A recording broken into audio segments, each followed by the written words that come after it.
Channel. आज हम लोग स्टार्ट करने वाले हैं D and F block.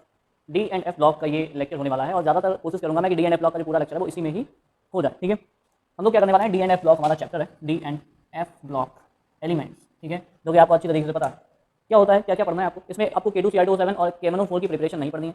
Second और थर्ड ट्रांजिशन सीरीज के एलिमेंट्स को स्टडी नहीं करना है, आपको फर्स्ट ट्रांजिशन सीरीज को ही पढ़ना है। ठीक है, यानी कि according to the CBSE syllabus. ठीक है, जो कि 7 मई को हम लोगों का एग्जाम है और अच्छी तरीके से प्रिपेयर करना है। तो सबसे पहले तो क्या है कि डी ब्लॉक एलिमेंट्स होते क्या हैं। डी ब्लॉक एलिमेंट्स का मतलब ये होता है कि ऐसे सारे एलिमेंट्स जिनका लास्ट इलेक्ट्रॉन, जो लास्ट इलेक्ट्रॉन होगा वो कहाँ जाएगा, डी ऑर्बिटल में जाएगा। So these are called D block elements. ठीक है, यानी इनको हम क्या कहेंगे, डी ब्लॉक एलिमेंट्स कहेंगे those elements which having last electron in which having last electron, यार मैं लिखना पसंद नहीं करना चाहता हूँ, मैं सिर्फ समझा दूंगा।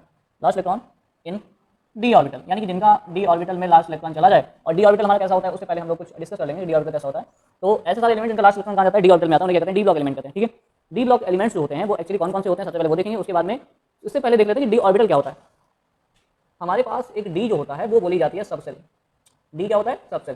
के एलिमेंट क्या होती है, सेल्स होती हैं। ऐसे ही जो एसपीडीएफ होते हैं वो क्या होते हैं, सबसेल्स होते हैं। इन सबसेल के अंदर जो होता है उन्हें कहते हैं ऑर्बिटल्स। यानी कि जो डी ऑर्बिटल होता है वो 5 टाइप का होता है, 1 2 3 4 5, D X Y, D Y Z, D Z X, D X square minus Y square और डी जेड स्क्वायर। ठीक है, यानी कि इतने हमारे 5 टाइप के ऑर्बिटल्स जो हैं होते हैं। अच्छा, इनका थोड़ा हम स्ट्रक्चर भी देख लेते हैं। स्ट्रक्चर अगर देखोगे तो कुछ ऐसा अगर दिखे, एक्स और वाई एक्सिस के अलॉन्ग अगर आपके लोब्स जा रहे हैं तो इसको हम कहते हैं डी एक्स वाई। ठीक है, दूसरा होता है डी वाई जेड। ठीक है, सेम लोब्स बनेंगे वाई एक्सिस और जेड एक्सिस। अब ये मत पूछना कि यहाँ पे एक्सिस चेंज क्यों हो रहा है। एक्सिस भाई 90 डिग्री पे माना जाता है, तो 90 डिग्री पे जरूरी नहीं कि ऊपर डायरेक्शन में जेड ही मानो या डाउन डायरेक्शन में हमेशा एक्स ही मानो। ठीक है, एक्सिस होने चाहिए।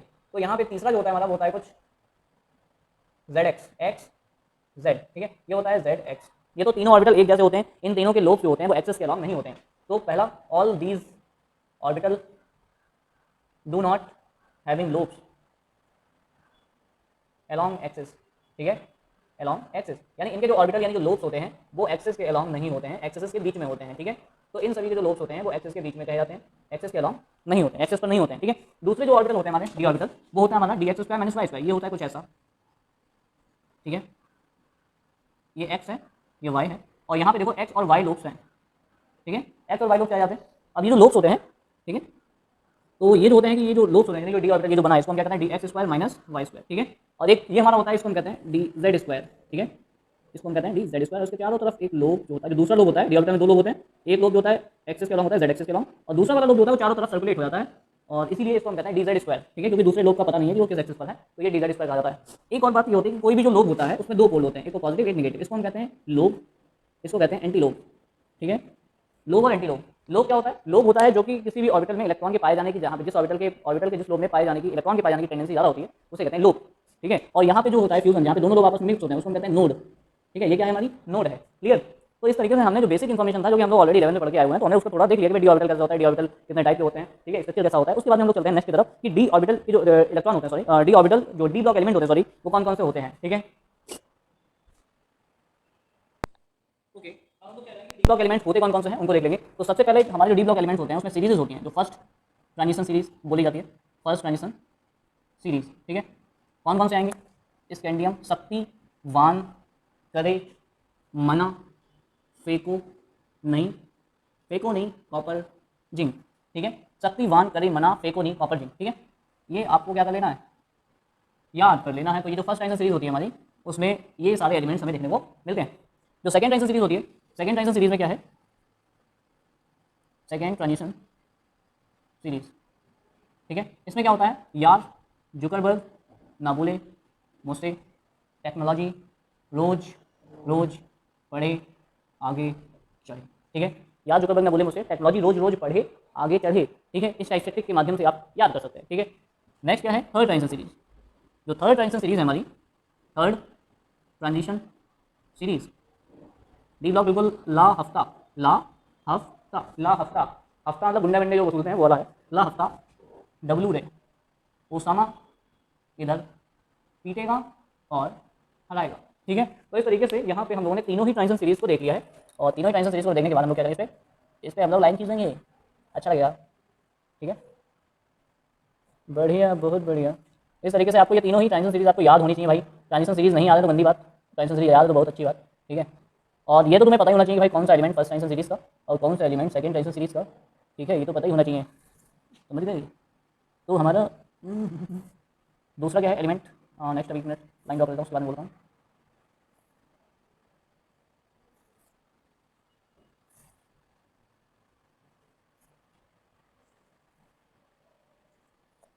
ठीक है, इस तरीके से हमने क्या किया है कि सारे तीनों ही ट्रांजिशन एलिमेंट्स की जो सीरीज होती हैं उनको हमने ड्रॉ कर दिया है। शक्तिवान करे मना फेंको नहीं खापा यार जुकरबर्ग ना बोले मुझसे टेक्नोलॉजी रोज रोज पढ़े आगे चढ़े। ला हफ्ता ये टी है, यानी टी और ए है, यहाँ पे डब्लू है। ठीक है, ला हफ्ता डब्लू है, ये आर ई है, आर ई बोला जाता है आर ई। ठीक है, ये ओ एस है, ओसामा, ओसामा नहीं इसका नाम है, इसका नाम है वासमियम। ठीक है, तो ला हफ्ता डब्लू रे, ओसामा इधर, इधर है आई आर, पीटेगा और हराएगा। ये सारे एलिमेंट्स हो गए। अब हमें क्या करना पड़ेगा, इनके एटॉमिक नंबर लिख लेने भाई। एटॉमिक नंबर याद करने का बहुत अच्छा तरीका है। अगर आपको ये ट्रिक याद है, ला हफ्ता डब्लू रे, ओसामा इधर पीटेगा हराएगा, तो हो गया हम लोग काम। क्यों, स्कैंडियम 21 23 सॉरी 23 कब से आने लगा 21 के बाद में, 21 22 23 24 25 26 27 28 29 और ये 30। यहाँ से स्टार्ट करोगे, ये आपका 39 होगा, ये 40, 18 जोड़ देना यहाँ से। 21 में अगर 18 जोड़ोगे कितना हो जाएगा, 39 हो जाएगा। 39 है, 39 40 41 42 43 44 45 46 48 43 क्या 47 होता है, 48। फिर यहाँ पे लेंथनम है। ठीक है, लेंथनम 57। लेंथनम के बाद में जो 14 एलिमेंट आ रहे थे उसमें क्या था कि जो लास्ट इलेक्ट्रॉन है वो एफ ऑर्बिटल में जाने लगा।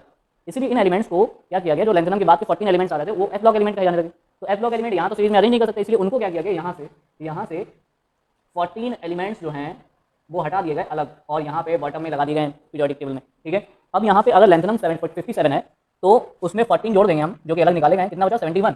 तो इसका मतलब 71 तो अलग होगा, मतलब कि 58 से लेकर के 71 तक एलिमेंट्स जो हैं वो कौन से होंगे, लेंथेनॉइड एलिमेंट्स। ठीक है, बाद में यहीं से स्टार्ट करना है। 72 73 74 75 76 77 78 79 और 80। ठीक है, ये नहीं करना कि 57 58 59 60 61 62 63 64 65 66, ऐसा नहीं करना है। ठीक है, क्योंकि वहाँ के 14 एलिमेंट निकाल करके अलग रखे गए। तो इस तरीके से हमने पहले तो देख लिया कि कौन कौन से एलिमेंट्स होते हैं वो डी ब्लॉक में आते हैं, कौन कौन सी सीरीज आती हैं। ठीक है, क्लियर। तो हम लोग चल रहे थे अपना इसकी तरफ, यानी कि हम लोग देख रहे थे भैया कि भाई डी ब्लॉक एलिमेंट्स के बारे में पढ़ना है। ठीक है, तो जो डी ब्लॉक एलिमेंट्स होते हैं उनके बारे में हम लोगों को डिटेल में स्टडी करना है और देखना है कि आखिर क्या क्या हमको इसमें टॉपिक कवर करना है। ठीक है, तो वेलकम बैक क्या कंटिन्यू चल ही रहा है। एक्चुअली ये video step by step shoot हो रहा है, तो इसीलिए मैं वेलकम बैक बोल देता हूँ। ठीक है, तो हम लोगों को क्या करना है कि जैसे कि मैंने बता दिया कि कौन कौन से एलिमेंट होते हैं, first transition series, second transition series और फोर्थ ट्रांजिशन सीरीज है यहाँ पे। ठीक है, तो ये वाली जो है थर्ड ट्रांजिशन, एक फोर्थ ट्रांजिशन सीरीज भी होती है, लेकिन फोर्थ ट्रांजिशन सीरीज जो होती है वो क्या होती है, इनकम्प्लीट होती है। ठीक है, तो हमें उस पर ज़्यादा चर्चा नहीं लेकर चलनी है। इनका क्या होता है कि इनका जो लास्ट इलेक्ट्रॉन है वो 3D ऑर्बिटल में जाएगा, इनका लास्ट इलेक्ट्रॉन 4D में जाएगा और इनका लास्ट इलेक्ट्रॉन 5D में जाएगा। तो इस तरीके से हमें याद रखना है कि फर्स्ट ट्रांजिशन सीरीज का जो लास्ट इलेक्ट्रॉन होता है वो 3D में जाएगा, सेकंड वाले का 4D में और थर्ड वाले का 5D में जाएगा। ठीक है, सबसे पहली और बहुत ज़्यादा इंपॉर्टेंट बात यह है कि इलेक्ट्रॉनिक कॉन्फ़िगरेशन। ठीक है, इलेक्ट्रॉनिक कॉन्फ़िगरेशन मोटा मोटी इलेक्ट्रॉनिक कॉन्फ़िगरेशन का मतलब ये होता है कि जो फर्स्ट ट्रांजिशन सीरीज का इलेक्ट्रॉनिक कॉन्फ़िगरेशन होता है वो होता है हमारा ND0 to 10 NS2। वैसे ये सभी के लिए हो जाएगा। थर्ड ट्रांजिशन के लिए यहाँ पे 3 रख देना है और N-1D है, सॉरी N-1D, N क्या है 4 है यहाँ पे। ठीक है, और यहाँ पे थर्ड ट्रांजिशन सीरीज होगा तो यहाँ पे 3D होगा या 4S होगा। अगर थर्ड ट्रांजिशन सीरीज है, सॉरी फर्स्ट ट्रांजिशन सीरीज है तो 3D होगा, सेकंड ट्रांजिशन सीरीज है तो 4D होगा, और अगर थर्ड ट्रांजिशन सीरीज है तो 5D होगा। ठीक है, क्लियर। तो एक दो हम इसके इलेक्ट्रॉनिक कॉन्फ़िगरेशन देख लेते हैं, जैसे कि स्कैंडियम है, सपोज स्कैंडियम है 21। अब यार एक और इंपॉर्टेंट बात ये है कि यार कुछ बच्चों को इलेक्ट्रॉनिक कॉन्फ़िगरेशन ही नहीं आता यार निकालना। अरे यार ये तो नाक कटवाने वाली बात है। तो चलिए हम एक बार फिर से देख लेते हैं कि भैया इलेक्ट्रॉनिक कॉन्फ़िगरेशन कैसे लिखा जाता है, कैसे बनाओगे तुम। वहाँ जाके आओगे तुम कह दोगे अभी पढ़ के आते हैं फिर वापस आते हैं पेपर करने। तो सबसे पहले हाफ बाउल रूल आप लोगों ने पढ़ा था ना, पढ़ा था हाफ बाउल रूल 11th में। चलो थोड़ा, ठीक है, 4s 4p 4d 4f। पहले इलेक्ट्रॉन इसमें जाता है, फिर इसमें जाता है, फिर इसमें जाता है, फिर इसमें जाता है और फिर इसमें जाता है 5s।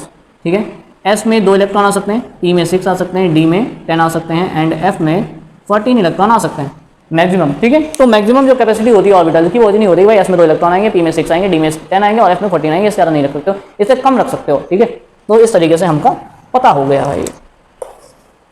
उसके बाद आ जाओ, स्कैंडियम जो है स्कैंडियम 21 है।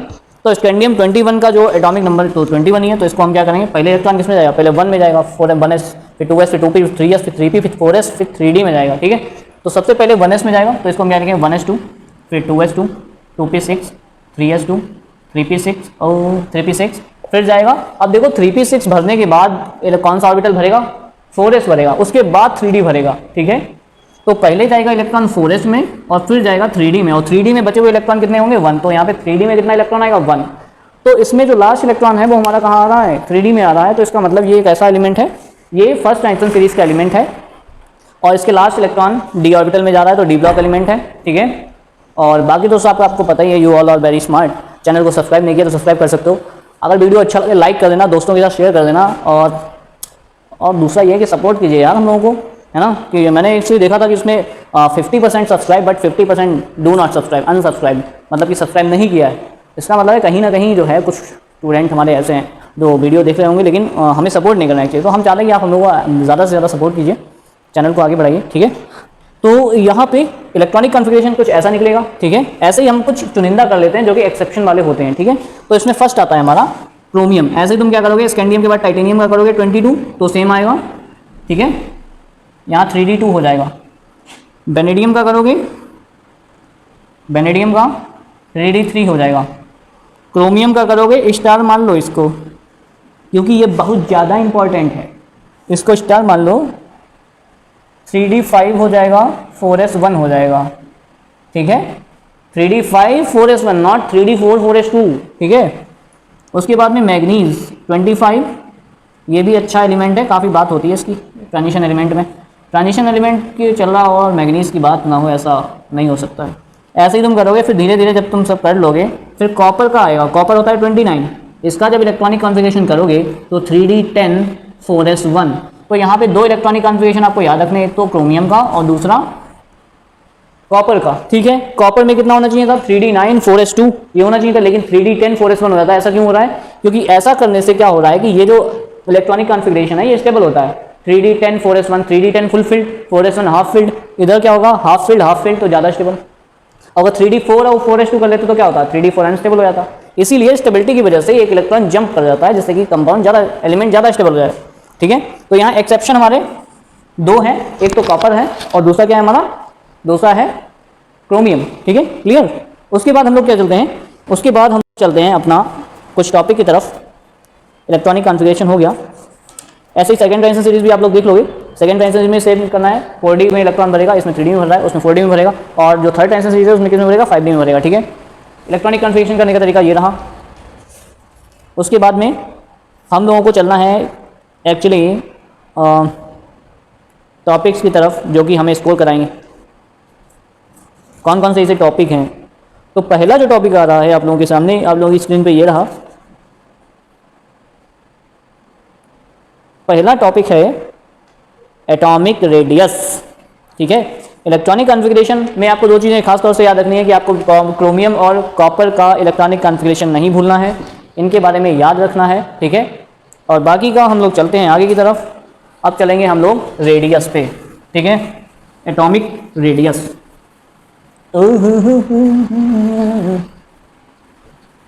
भाई जितने भी मेरे अच्छे स्टूडेंट हैं वो हमको सपोर्ट करें हमारे यूट्यूब चैनल पे। प्रमोशन बार बार करना पड़ता है यार, तुम लोग बताओ। बल्कि मैं कंटिन्यू चलाता हूँ, बाकी के वीडियोस जो होते हैं उसमें देखा हुआ 2.5 3 घंटे के वीडियो बन रहे हैं, बल्कि कंटेंट वो उतना ही दे रहे हैं गधे जितना कि हम पढ़ा रहे हैं, ठीक है। तो कुल मिलाकर के मैं किसी की बुराई नहीं कर रहा हूँ, बट मैं बता रहा हूँ कि 3 घंटे का वीडियो का क्या मतलब है। 3 घंटे का वीडियो अगर पढ़ेगा इससे अच्छा किताब नहीं पढ़ लेगा, ठीक है।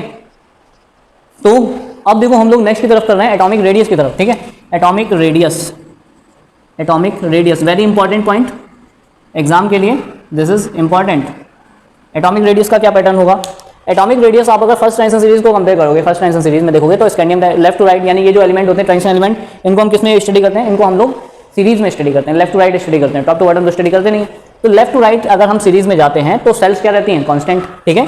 तो मूविंग लेफ्ट टू राइट, ठीक है, लेफ्ट टू राइट अगर हम जाएंगे तो क्या होगा, सेल क्या रहेंगी कांस्टेंट, ठीक है, सेल कांस्टेंट रहेंगी। तो सेल कांस्टेंट रहेंगी तो साइज तो बढ़ने वाला नहीं है, ये बात तो क्लियर हो गई। साइज तो तभी बढ़ेगा ना जब सेल बढ़ेंगी, तो सेल तो बढ़ नहीं रही है, इसका मतलब साइज तो उतना ही जाएगा। उसके बाद में इलेक्ट्रॉन्स क्या हो रहे हैं, बढ़ रहे हैं। लेफ्ट टू राइट जाओगे एटॉमिक नंबर बढ़ रहा है, एटॉमिक नंबर बढ़ेगा तो नंबर ऑफ इलेक्ट्रॉन बढ़ेंगे। अच्छा, नंबर ऑफ इलेक्ट्रॉन अगर बढ़ेंगे तो कहीं ना कहीं न्यूक्लियर फोर्स ऑफ अट्रैक्शन भी बढ़ेगा, और न्यूक्लियर फोर्स ऑफ अट्रैक्शन बढ़ेगा तो फिर रेडियस भैया कम हो जाएगी, क्योंकि फोर्स ऑफ अट्रैक्शन बढ़ेगा, सेल तो बढ़ी नहीं, फोर्स ऑफ अट्रैक्शन बढ़ेगा तो रेडियस कम हो जाएगी, यानी कि लेफ्ट टू राइट जाने पे एटॉमिक रेडियस क्या होगी, घटेगी, ठीक है। लेकिन ये जो घटने का क्रम है यानी जो सीक्वेंस होगा वो इरेगुलर होगा, पता नहीं कि कब कितनी बढ़ेगी कब कितनी घटेगी, ठीक है, क्लियर। तो पहला क्या होता है, on moving left to right radius क्या होगी, डिक्रीज होगी, radius decrease up to copper and then increase. मतलब क्या है, आपको मैं सीक्वेंस बता दे रहा हूँ, स्कैंडियम की रेडियस कम होगी, ज़्यादा होगी, सॉरी स्कैंडियम की ज़्यादा होगी टाइटेनियम से, वेनेडियम से, क्रोमियम से, मैग्नीज से, आयरन से। आयरन, कोबाल्ट और निकल की जो रेडियस होती है वो ऑलमोस्ट क्या होती है, सिमिलर होती है, यानी कि इनमें ज़्यादा कोई पक्षपात नहीं होता है। उसके बाद में कॉपर और जिंक जो होते हैं वो आपस में क्या हो जाते हैं, एक्सचेंज हो जाते हैं, यानी कॉपर की रेडियस थोड़ी कम हो जाती है एज कम्पेयर टू, मतलब जिंक की रेडियस ज़्यादा हो जाती है कॉपर से, तो जिंक आगे आ जाएगा। इस चीज़ को आपको ध्यान रखना है कि यहाँ पे फ्लिपिंग हुई है, जिंक आगे है कॉपर पीछे है, ठीक है। ऐसा क्यों हो रहा है, ऐसा हो रहा है फुलफिल्ड डी ऑर्बिटल की वजह से, ठीक है। रीजन अगर पूछे, this is due to the fulfilled D orbital. Fulfilled D orbital की वजह से अच्छी खासी सील्डिंग हो जाती है, अच्छी खासी सील्डिंग होने की वजह से न्यूक्लियस थोड़ा सा फैल जाता है, मतलब सेल्स थोड़ा सा फैल जाएंगे, जिससे कि रेडियस जिंक की क्या हो जाएगी, ज़्यादा हो जाएगी, ठीक है, क्लियर। उसके बाद में क्या है कि अब क्या करोगे कि आपको कंपेयर करना पड़ता है कि यहाँ पे लेफ्ट टू राइट जाने पे, ये तो आपका मोस्ट इंपॉर्टेंट है, पहली बात तो ये, ठीक है। उसके बाद में एक भी पॉइंट छोड़ने वाला नहीं है यहाँ पे, ठीक है। अगर आयंस की रेडियस बात करोगे कि scandium +2 scandium +3 which one has more radius, which one has more radius. अगर तुम्हें रेडियस कैटायन और एनायन की कंपेयर करने को है तो हमें पता है कि कैटायन की रेडियस हमेशा ही क्या होती है, कम होती है एज कम्पेयर टू एटम के, ठीक है। किसी भी एटम और कैटायन की रेडियस को कंपेयर करोगे तो कैटायन की रेडियस क्या होगी, कम होगी। जिस पे चार्ज जितना ज़्यादा रेडियस उतनी कम, तो इस पे चार्ज सबसे ज़्यादा है तो रेडियस सबसे कम होगी। तो सबसे ज़्यादा रेडियस स्कैंडियम की, फिर स्कैंडियम +2 की, और सबसे कम स्कैंडियम +3 की होगी, ठीक है। एक तो ये फंडा क्या बताया मैंने कि पॉजिटिव चार्ज वाले जो कैटायन, मतलब जो कैटायंस होते हैं, उनकी रेडियस क्या होती है, एटम से छोटी होती है, क्योंकि न्यूक्लियर फोर्स ऑफ अट्रैक्शन बहुत ज़्यादा होता है, ठीक है। तो जितना ज़्यादा चार्ज होगा उतनी कम रेडियस होगी, क्योंकि फोर्स ऑफ अट्रैक्शन उतना ज़्यादा बढ़ेगा, सेल उतनी कम ज़्यादा मतलब अंदर की तरफ न्यूक्लियस की अट्रैक्ट होंगी, ठीक है।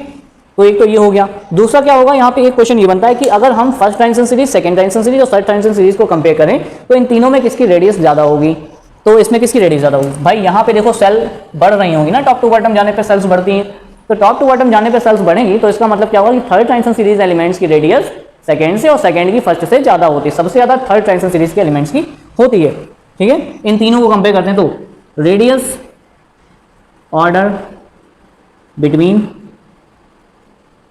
First, second and third transition series, ठीक है। इन तीनों ही सीरीज में रिलेशन देखोगे तो थर्ड वाली की जो रेडियस होगी वो ज़्यादा होगी सेकेंड वाली से, ज़्यादा होगी फर्स्ट वाली से, क्योंकि नंबर ऑफ सेल्स भैया क्या हो रहा है, बढ़ रहा है। ज़्यादा सेल्स कहाँ होंगी, नीचे होंगी ना ज़्यादा सेल्स, तो इसी का मतलब ये है कि भैया थर्ड ट्रांजिशन सीरीज के जो एलिमेंट है उनकी रेडियस ज़्यादा होगी भैया, ठीक है, उनके एटम बड़े बड़े होंगे।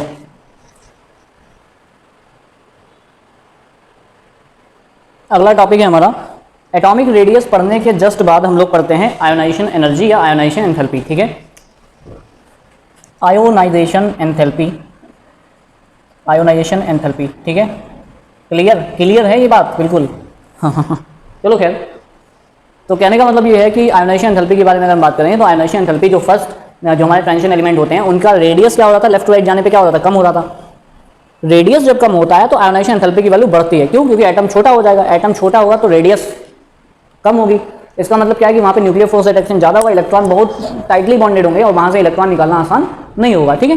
तो इसका मतलब क्या होता है कि जो आयोनाइजेशन एंथैल्पी होती है हमारी वो इनवर्सली प्रोपोर्शनल होती है साइज की, पहली बात तो ये, ठीक है। अब क्या है कि अगर लेफ्ट टू राइट जाने पे साइज घटेगा तो आयोनाइजेशन एंथैल्पी की वैल्यू बढ़ेगी, जाहिर सी बातें बढ़ेगी, क्योंकि न्यूक्लियर फोर्स ऑफ अट्रैक्शन बढ़ेगा। इसका मतलब क्या है, पहले पॉइंट तो ये है कि आयोनाइजेशन एंथैल्पी इंक्रीज, ठीक है, आयोनाइजेशन एंथैल्पी क्या होगी, इंक्रीज लेफ्ट टू राइट, ठीक है, लेफ्ट टू, ये इतनी गंदी राइटिंग है, लेफ्ट टू राइट, ठीक है, लेफ्ट टू राइट जाने पे आयोनाइजेशन एंथैल्पी की वैल्यू क्या होगी, बढ़ेगी। लेकिन इसमें क्या है कि कोई रेगुलर पैटर्न नहीं है, जैसे कि स्कैंडियम से टाइटेनियम, टाइटेनियम से वेनेडियम, वेनेडियम से क्रोमियम, कितना बढ़ेगी कितना कम होगी इस टाइप का कोई भी एविडेंस नहीं है, ठीक है। यानी ये इरेगुलर है कि कितनी बढ़ेगी, इस तरीके से कोई भी डेटा अभी तक कुछ पूरी तरीके से ट्रू नहीं है कि भाई कितनी ट्रांजिशन एलिमेंट की रेडियस जो है या आयोनाइजेशन एंथैल्पी होती है लेफ्ट राइट जाने पे बढ़ेगी, ठीक है। लेकिन इतना आइडिया है कि लेफ्ट राइट जाने पे आयोनाइजेशन एंथैल्पी की वैल्यू क्या होती है, बढ़ती है। उसके बाद आयरन, कोबाल्ट एंड निकल इनकी क्या होती है, ऑलमोस्ट सिमिलर होती है। क्या ऑलमोस्ट सिमिलर होती है, आयोनाइजेशन एंथैल्पी, क्योंकि इनका साइज भी ऑलमोस्ट सिमिलर है तो इनकी आयोनाइजेशन एंथैल्पी भी ऑलमोस्ट क्या होगी, सिमिलर होगी। ठीक है, उसके बाद में जो आयोनाइजेशन एंथैल्पी होती है, ठीक है, जो आयोनाइजेशन एंथैल्पी होती है वो क्या करती है, रेगुलर पैटर्न पे चेंज होती है। लेफ्ट राइट जाने पे क्या होगी, इंक्रीज होगी रेगुलर पैटर्न पे, और सेक होने की ऑलमोस्ट क्या होगी, सिमिलर होगी। ठीक है, most important point, very important, कि जो ट्रांजिशन एलिमेंट होते हैं उनकी आयोनाइजेशन एंथैल्पी की वैल्यू जो फर्स्ट ग्रुप के एलिमेंट होते हैं उनसे ज़्यादा होती है और पी ब्लॉक से क्या होती है, कम होती है। ठीक है, तो इसीलिए बिटवीन यानी आयोनाइजेशन वैल्यू इनकी जो होती है, आयोनाइजेशन एंथैल्पी की वैल्यू होती है, आयोनाइजेशन एंथैल्पी वैल्यू, ठीक है, enthalpy is between of alkali metals, S block elements. ठीक है, एस ब्लॉक एलिमेंट से इनकी आयोनाइजेशन एंथैल्पी क्या होती है, ज़्यादा होती है। ठीक है, एंड पी ब्लॉक से क्या होती है, कम होती है। मतलब सबसे ज़्यादा जो आयोनाइजेशन एंथैल्पी की वैल्यू होती है वो क्या आएगी, सबसे ज़्यादा आएगी डी ब्लॉक एलिमेंट्स की। ठीक है, डी ब्लॉक एलिमेंट्स की जो एंथैल्पी होती है वो एस ब्लॉक से ज़्यादा होती है, एस ब्लॉक से ज़्यादा होती है, एस वाले ब्लॉक से ज़्यादा होती है, और पी वाले से कम होती है। ठीक है, क्लियर। एक तो ये हो गया, एस ब्लॉक पी ब्लॉक से ज़्यादा होगी, सॉरी पी ब्लॉक से कम होगी और एस ब्लॉक से ज़्यादा होगी। ठीक है, अच्छा एक और बात, क्वेश्चन यहाँ से ये बनता है कि आयोनाइजेशन एंथैल्पी क्या होती है, ये तो पता ही है कि कैसे पैटर्न चलेगा, ये भी बता दिया। एक क्वेश्चन ये आता है कि the first two ionisation enthalpy value, ठीक है, are similar to ionisation enthalpy are similar to alkali metals. ठीक है, मतलब इनकी जो आयोनाइजेशन एंथैल्पी की वैल्यू होती है वो एल्कली मेटल्स के सिमिलर होती हैं। एल्कली मेटल का कोई भी एग्जांपल ले लेते हैं, एल्कलाइन अर्थ मेटल का, सॉरी, तो एल्कलाइन अर्थ मेटल जो होते हैं, एल्कलाइन अर्थ मेटल लिखना है यहाँ पे, जिनमें 2 इलेक्ट्रॉन होते हैं। तो जैसे कि मान लो कि मैग्नीशियम है, 12 होता है, 1s2 2s2 2p6 3s2, इनके लास्ट इलेक्ट्रॉन कहाँ जाते हैं, s में 2 इलेक्ट्रॉन होते हैं। ऐसे ही जो डी ब्लॉक एलिमेंट होते हैं उनके भी लास्ट सेल में, जैसे 3d5 4s2, उनके भी लास्ट सेल में 2 इलेक्ट्रॉन होते हैं। इसका मतलब ये है कि जितना लगभग इलेक्ट्रॉन का फोर्स यहाँ पे लग रहा है न्यूक्लियर अट्रैक्शन, उतना ही यहाँ लग रहा है। जितनी एनर्जी यहाँ खर्च करोगे उतनी एनर्जी यहाँ खर्च करनी पड़ेगी।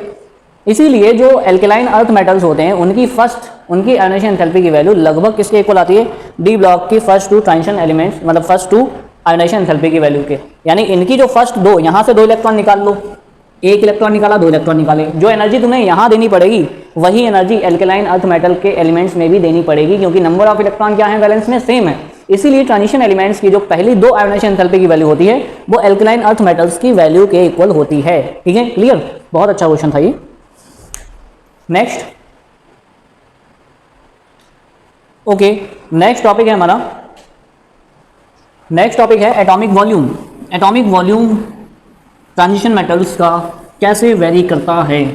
एटॉमिक वॉल्यूम क्या होता है, पहली बात तो एटॉमिक वॉल्यूम क्या होता है, तो एटॉमिक वॉल्यूम भैया होता है कि किसी भी एटम का वॉल्यूम, ठीक है, एटॉमिक वॉल्यूम कहा जाता है। अब एटम जितना छोटा होगा एटॉमिक वॉल्यूम भी तो उतना कम होगा, समझ गया ना भाई, एटम छोटा तो वॉल्यूम कम, समझ गया ना। इसका मतलब क्या होता है कि कहीं ना कहीं हम ये कह सकते हैं कि लेफ्ट टू राइट जाने पे जो रेडियस होती है वो कम होती है, तो रेडियस जब कम होगी तो वॉल्यूम भी क्या हो जाएगा, कम हो जाएगा। ठीक है, तो एटॉमिक वॉल्यूम जो होता है ट्रांजिशन मेटल्स का, transition metal having low atomic volume, ठीक है। एटॉमिक वॉल्यूम कम क्यों होता है, उसका reason due to more effective nuclear charge and electron bonded tightly to the nucleus. इसमें क्या होता है कि इलेक्ट्रॉन न्यूक्लियस से बहुत ज़्यादा टाइटली बॉन्डेड रहते हैं न्यूक्लियर अट्रैक्शन ज़्यादा होने के कारण, इसीलिए उसका वॉल्यूम क्या हो जाएगा, कम हो जाएगा, रेडियस कम हो जाएगा, वॉल्यूम कम हो जाएगा। ठीक है, अब क्या होता है कि जो रेडियस ट्रांजिशन एलिमेंट का जो होता है, ट्रांजिशन जो एलिमेंट होते हैं उनका जो वॉल्यूम होता है, ट्रांजिशन एटॉमिक वॉल्यूम जो होता है एलिमेंट का, एटॉमिक वॉल्यूम वो क्या होता है, कम होता है ग्रुप फर्स्ट एंड सेकेंड से। Group first and group second मतलब जो एल्कली मेटल हैं और एल्कलाइन अर्थ मेटल हैं उनसे अगर हम कंपेयर करेंगे तो इनका जो एटॉमिक वॉल्यूम है वो कम हो जाता है। क्यों हो रहा है, ऐसा हो रहा है due to the poor shielding effect of 3d orbital, 4d orbital and 5d orbital. ठीक है, ऐसा क्यों हो रहा है, due to the poor shielding effect, poor shielding power. Shielding power का मतलब होता है कि कोई ऑर्बिटल न्यूक्लियस का प्यार जो है इलेक्ट्रॉन तक पहुंचने से जो रोकता है उसी उसको कहते हैं शील्डिंग पावर। अब अगर नहीं रोक पा रहा है तो शील्डिंग पावर कम है, और अगर रोक पा रहा है तो सीडिंग पावर ज़्यादा है, तो डी ऑर्बिटल की सीडिंग पावर कम होती है। अब सोचोगे सीडिंग पावर किसे पता चलता है, तो एस की सीडिंग पावर सबसे ज़्यादा, पी की उससे कम, डी की उससे कम, और एफ की सबसे कम सीडिंग पावर होती है। ठीक है, due to poor shielding power of D orbital, D orbital क्या करता है, न्यूक्लियस को वैलेंस सेल पे जाने से रोक नहीं पाता है, इसीलिए न्यूक्लियर अट्रैक्शन वैलेंस सेल पर पड़ेगा तो इलेक्ट्रॉन को अंदर की तरफ खींचेगा, तो रेडियस क्या हो जाएगी, कम हो जाएगी। ठीक है, क्लियर। तो इस तरीके से हमने एटॉमिक वॉल्यूम के बारे में पढ़ लिया है। नेक्स्ट हम लोगों का नेक्स्ट वो होगा टॉपिक, वो होगा हमारा melting point and boiling point. Left to right जाने पे एटॉमिक वॉल्यूम घटेगा, क्योंकि एटॉमिक रेडियस घटती है बाबा, वॉल्यूम घटेगा, साइज घटेगा तो वॉल्यूम घटेगा। ठीक है, और नेक्स्ट है हमारा melting point and boiling point. Melting point and boiling point.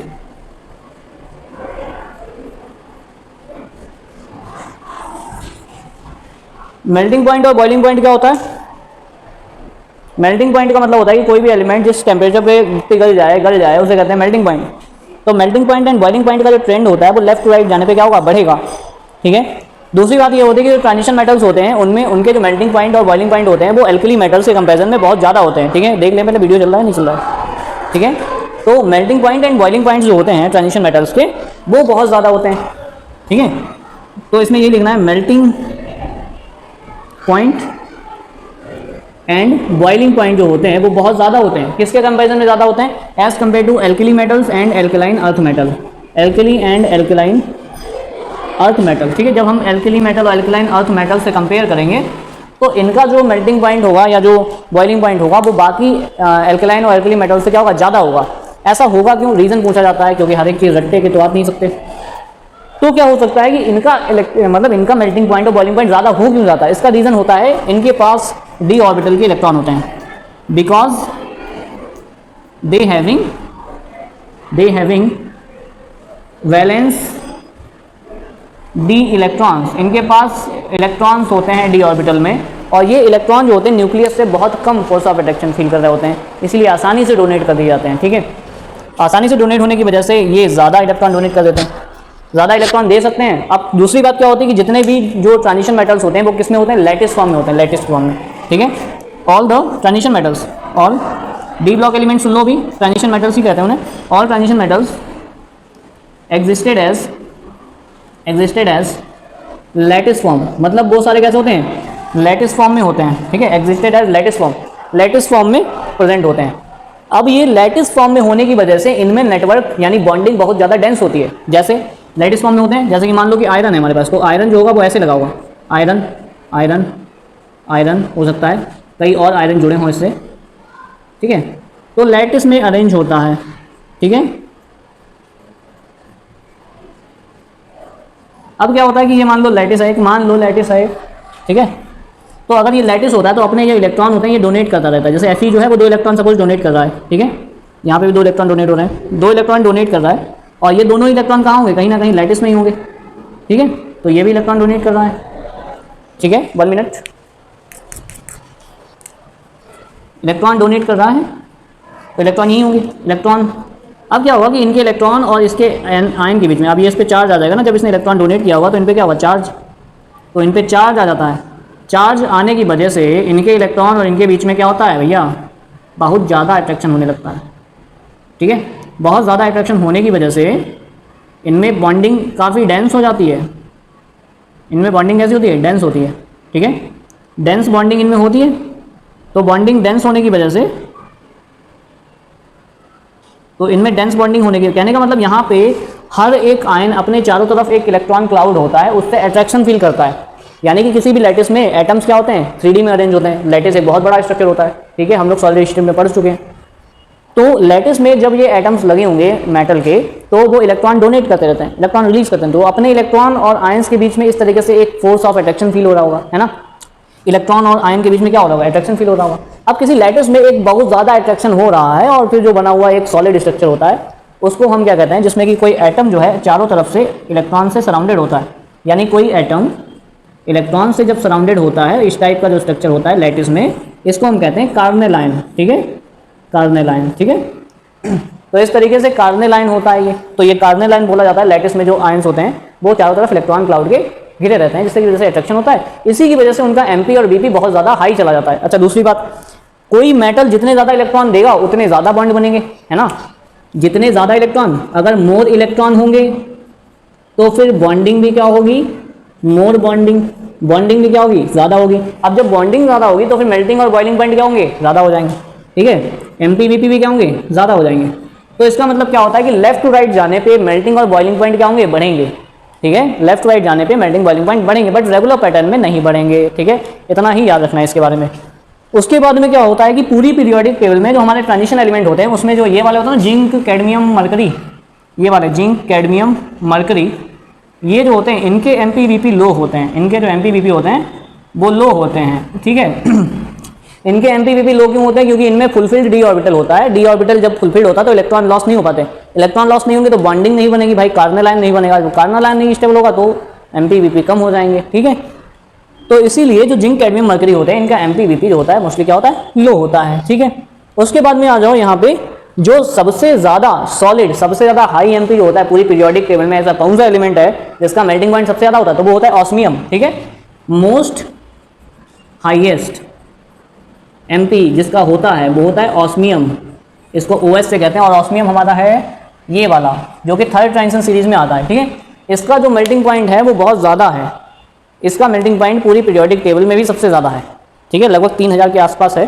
Tungsten भी है 3000 के आसपास, लेकिन टंगस्टन का कम होता है, ठीक है। तो tungsten has highest melting point, हाँ ठीक है, लगभग टंगस्टन का भी होता है। टंगस्टन भी कह सकते हो और ऑस्मियम भी कह सकते हो। ऑस्मियम सबसे भारी एलिमेंट है, ठीक है। ऑस्मियम सबसे भारी है और टंगस्टन जो होता है जिसका मेल्टिंग पॉइंट लगभग 3500 केल्विन के आसपास होता है। तो इस तरीके से हम लोगों ने मेल्टिंग पॉइंट और बॉइलिंग पॉइंट का ट्रेंड जो है वो देख लिया है, ठीक है।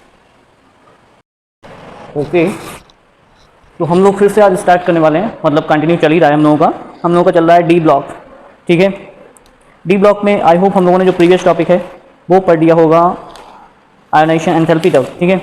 आयोनाइजेशन एंथैल्पी के बाद में जो हमारा टॉपिक है इलेक्ट्रोड पोटेंशियल, ठीक है। इलेक्ट्रोड पोटेंशियल, ठीक, इलेक्ट्रोड पोटेंशियल ये क्या होता है, जितने भी ट्रांजिशन मेटल्स होते हैं, जितने भी, चाहे फर्स्ट ट्रांजिशन सीरीज को, चाहे सेकंड ट्रांजिशन सीरीज को, चाहे थर्ड ट्रांजिशन सीरीज को, उन सभी एलिमेंट्स में क्या होता है कि डी ऑर्बिटल में इलेक्ट्रॉन्स होते हैं, ठीक है। जो डी ब्लॉक के एलिमेंट्स होते हैं वो आसानी से इलेक्ट्रॉन डोनेट कर सकते हैं, इसीलिए उनका जो रिडक्शन पोटेंशियल का वैल्यू होता है ज़्यादातर क्या होता है, नेगेटिव होता है, ठीक है। यानी कि most of the d block element, most of D block elements की जो इलेक्ट्रोड पोटेंशियल होगा, ठीक है, एलिमेंट्स इलेक्ट्रोड पोटेंशियल जो होगा वो कैसा होगा, नेगेटिव होगा। नेगेटिव का मतलब होता है ये रिड्यूसिंग एजेंट कहते हैं, मतलब ये इलेक्ट्रॉन डोनेट कर सकते हैं। मतलब जिसका नेगेटिव इलेक्ट्रोड पोटेंशियल होता है इसका मतलब ये होता है कि वो एलिमेंट आसानी से इलेक्ट्रॉन डोनेट कर देगा। जब आसानी से इलेक्ट्रॉन डोनेट कर देगा तो इसका मतलब दूसरे का क्या कर देगा, रिडक्शन। यानी कि सारे ही d block element, most of the d block element क्या होते हैं, रिड्यूसिंग एजेंट की तरह काम करते हैं, बिकॉज वो इलेक्ट्रॉन डोनेट कर सकते हैं, ठीक है। लेकिन कुछ एलिमेंट्स जो होते हैं जिनका इलेक्ट्रोड पोटेंशियल जो होता है वो माइनस में ना होकर के प्लस में होता है, जैसे कि कॉपर, ठीक है। कॉपर जो होता है जिसका इलेक्ट्रोड पोटेंशियल होता है वो प्लस का 0.34 वोल्ट होता है। ये फर्स्ट ट्रांजिशन सीरीज में सिर्फ एक ही एलिमेंट ऐसा होता है जिसका इलेक्ट्रोड पोटेंशियल जो होता है प्लस में होता है। इसका मतलब क्या है, फर्स्ट ट्रांजिशन सीरीज में सारे ही एलिमेंट्स का इलेक्ट्रोड पोटेंशियल नेगेटिव होता है, इसका मतलब वो इलेक्ट्रॉन डोनेट कर सकते हैं आसानी से। लेकिन कॉपर का इलेक्ट्रोड पोटेंशियल प्लस में होता है, इसका मतलब है कि कॉपर कहीं ना कहीं आसानी से इलेक्ट्रॉन डोनेट नहीं करेगा तो, लेकिन उसमें ज़्यादा एनर्जी की जरूरत पड़ेगी, ठीक है। तो ऐसे जो एलिमेंट्स होते हैं जिनका इलेक्ट्रोड पोटेंशियल नेगेटिव नहीं होता है, पॉजिटिव में आ जाता है, तो इसका मतलब ये है कि वो वीक रिड्यूसिंग रिएजेंट होते हैं, ठीक है। यानी ये इलेक्ट्रॉन देना पसंद नहीं करते हैं, ठीक है। ये कैसा है, वीक रिड्यूसिंग रिएजेंट है, यानी कि ये इलेक्ट्रॉन देना पसंद नहीं करेगा, ठीक है। इसका मतलब यही है, आपसे क्वेश्चन पूछ लेगा कि what do you mean by the electrode potential of copper equals to 0.34, यानी कि कॉपर का इलेक्ट्रोड पोटेंशियल ट्रांजिशन सीरीज में 0.34 है जबकि बाकी सभी का माइनस में आता है। ऐसा क्यों होता है, ऐसा इसीलिए होता है because copper is least reducing reagent as compare to the other elements in transition first transition series, so that's why it having the positive electrode potential value. Okay, तो ये हमने टॉपिक फिनिश कर लिया। इसको आपको लिख लेना है, जो मैंने बताया है कैसे लिखोगे वो आप अपना सेपरेट नोट्स बना सकते हो 2 लाइन में, ठीक है। उसके बाद में हम लोगों का जो नेक्स्ट है वो है मैग्नेटिक मोमेंट, ठीक है। मैग्नेटिक मोमेंट क्या होता है, उसके बाद हम लोग ऑक्सीडेशन स्टेट पे चलेंगे। मैग्नेटिक मोमेंट की अगर बात करोगे, चलिए पहले ऑक्सीडेशन स्टेट बता देते हैं। ट्रांजिशन एलिमेंट्स जो होते हैं वो क्या करते हैं, वेरिएबल ऑक्सीडेशन स्टेट शो करते हैं, ठीक है। वेरिएबल ऑक्सीडेशन स्टेट इसलिए शो करते हैं क्योंकि उनके पास जो डी ऑर्बिटल होता है उसमें बहुत ज़्यादा इलेक्ट्रॉन होते हैं, ठीक है। तो बहुत सारे इलेक्ट्रॉन होने की वजह से वो इलेक्ट्रॉन काफ़ी ज़्यादा डोनेट करने की टेंडेंसी रखते हैं, ठीक है। फिर क्या होता है कि कौन कौन से एलिमेंट कौन कौन सी ऑक्सीडेशन स्टेट जनरली क्या करते हैं, शो करते हैं। तो स्कैंडियम जैसे कि जो फर्स्ट टेंशन सीरीज है, ऑक्सीडेशन स्टेट हमारा क्या है, टॉपिक है, ठीक है, ऑक्सीडेशन स्टेट।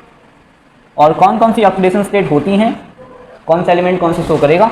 स्कैंडियम आपका क्या होता है, +2 शो करेगा, +3 भी शो करेगा, ठीक है, क्लियर। इसका क्वेश्चन कैसे बनेगा, दिमाग में ये आ रहा होगा, तो उसका क्वेश्चन कैसे बनेगा वो हम लोग अभी डिस्कस करेंगे, ठीक है। उसके बाद में जो टाइटेनियम होता है वो क्या करेगा, +2 भी शो करेगा, +3 भी शो करेगा, +4 भी शो करेगा, ठीक है। वेनेडियम जो होता है वो +2 शो करता है, +3 शो करता है, ठीक है। और वेनेडियम के बाद क्रोमियम है, क्रोमियम मोस्टली क्या करता है, +2 या फिर +3 शो करता है, ठीक है। उसके बाद फिर आयरन है, मैग्नीज भी है, मैग्नीज सबका पापा होता है और ये बहुत बड़ा दानी होता है, ये +7 तक शो करता है। This is the first element ever in transition series which shows the highest oxidation state, this is the manganese, ठीक है, मोस्ट इंपॉर्टेंट है। मैग्नीज सबसे ज़्यादा ऑक्सीडेशन स्टेट शो करता है, पहला क्वेश्चन तो यही बन गया। उसके बाद में आयरन होता है, आयरन +2 भी शो करता है, +3 भी शो करता है, ठीक है, क्लियर। उसके बाद में कोबाल्ट होता है, ये हमेशा +3 ही शो करेगा, कभी कभी +2 भी शो करता है, ठीक है। अब ये सारे इस तरीके से होगा। जिंक हमेशा क्या करेगा, +2 ही शो करेगा, मतलब जिंक पे हमेशा ही +2 चार्ज रहेगा। तो इस तरीके से जो ऑक्सीडेशन स्टेट है ये तो हमको पता होनी चाहिए इस तरीके से रफली। अब अच्छा बात आती है कि क्वेश्चन कैसे बनेगा। क्वेश्चन बनेगा कुछ ऐसे, पहला, विच one is more stable, which one is more stable oxidation state, oxidation state of scandium +2 और +3, ठीक है। ये एक क्वेश्चन है, ऐसे क्वेश्चन बनेगा। एक बार मैं चेक कर लेता हूँ कि दिख रहा है कि नहीं दिख रहा है। ठीक है, दिख रहा है बढ़िया से, थोड़ा सा जूम कर लेता हूँ, अब दिख रहा होगा। तो इस तरीके से हमारा ये क्वेश्चन हो गया है और इस क्वेश्चन को हमें कैसे सॉल्व करना है वो मैं बता देता हूँ। इस टाइप का क्वेश्चन कभी भी अगर आता है कि आपसे पूछा जाए कि कौन सी ऑक्सीडेशन स्टेट स्टेबल है, कौन सी स्टेबल नहीं है, तो आप क्या करोगे, सबसे पहले जो एलिमेंट दिया है उसका इलेक्ट्रॉनिक कॉन्फिगरेशन लिखोगे।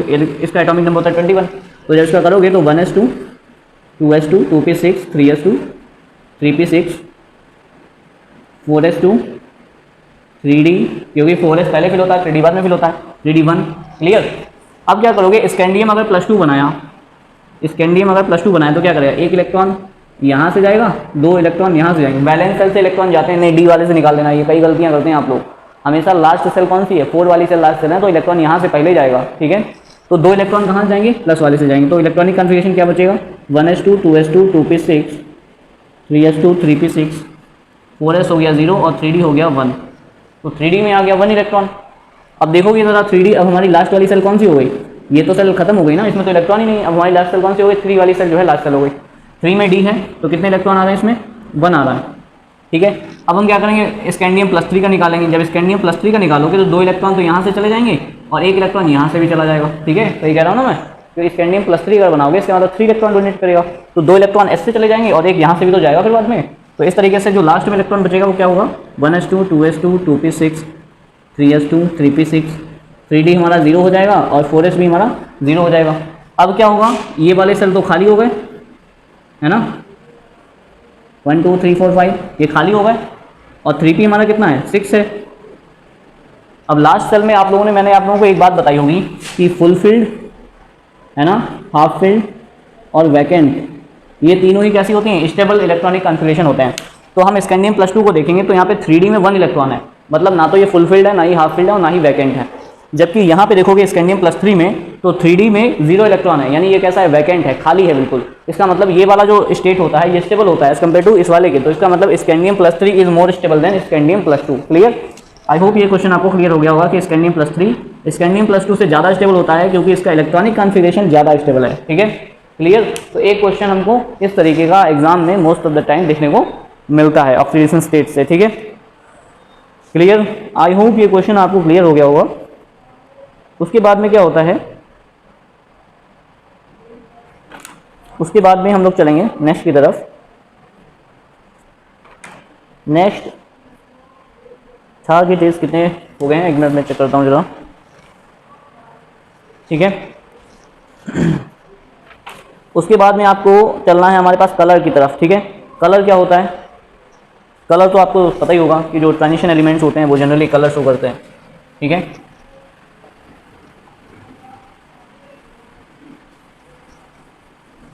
जितने भी ट्रांजिशन एलिमेंट्स होते हैं वो क्या होते हैं, कलर्ड होते हैं। Most of the transition metals कैसे होते हैं, कलर्ड होते हैं। ठीक है, तो हम लोग पढ़ रहे हैं अगला topic colour of transition metal. ठीक है, ट्रांजिशन मेटल, ट्रांजिशन मेटल्स का कलर। अब कोई भी जो ट्रांजिशन मेटल है वो कलर्ड है या नहीं है वो हमें पता कैसे चलेगा, वो हमें पता चलेगा उनके इलेक्ट्रॉनिक कॉन्फ़िगरेशन से। अगर इलेक्ट्रॉनिक कॉन्फ़िगरेशन में अनपेयर्ड इलेक्ट्रॉन आएगा तो वो कलर्ड होगा, अगर नहीं आएगा तो वो कलरलेस होगा। ठीक है, क्लियर। तो स्कैंडियम कलर के लिए क्या होता है, तुम देखोगे अनपेयर्ड इलेक्ट्रॉन। ठीक है, अगर अनपेयर्ड इलेक्ट्रॉन प्रेजेंट है तो कलर होगा, अगर अनपेयर्ड इलेक्ट्रॉन प्रेजेंट नहीं है, अनपेयर्ड इलेक्ट्रॉन अगर एब्सेंट आ रहा है तो वो कैसा होगा, कलरलेस होगा। ठीक है, तो कलर्ड कब होगा, जब उसमें अनपेयर्ड इलेक्ट्रॉन होगा, और कलरलेस कब होगा, जब उसमें अनपेयर्ड इलेक्ट्रॉन नहीं होगा। ठीक है, एग्जाम्पल के तौर पे देख लेते हैं। आपको एक क्वेश्चन दिया जाएगा जैसे कि which one of following is coloured in aqueous solution. ठीक है, एक्वस सॉल्यूशन में कौन से आयन कलर्ड होंगे। ठीक है, तो कौन से आयन कलर्ड होंगे एक्वस सॉल्यूशन में, हमको क्या करना पड़ेगा, इलेक्ट्रॉनिक कॉन्फ़िगरेशन। अब पहले बताऊं तो कौन से होंगे, स्कैंडियम +3, जिंक +2, कॉपर +2। ठीक है, आपको सपोज 3 ये दे दिए गए, एग्जाम्पल ले रहा हूँ मैं सिर्फ, तो आपको करना कैसे होगा, आपको इलेक्ट्रॉनिक कॉन्फ़िगरेशन निकालना पड़ेगा। जब इलेक्ट्रॉनिक कॉन्फ़िगरेशन निकालोगे तो स्कैंडियम +3 का कितना निकलेगा, 3d 0 हो जाएगा, 4s 0 हो जाएगा।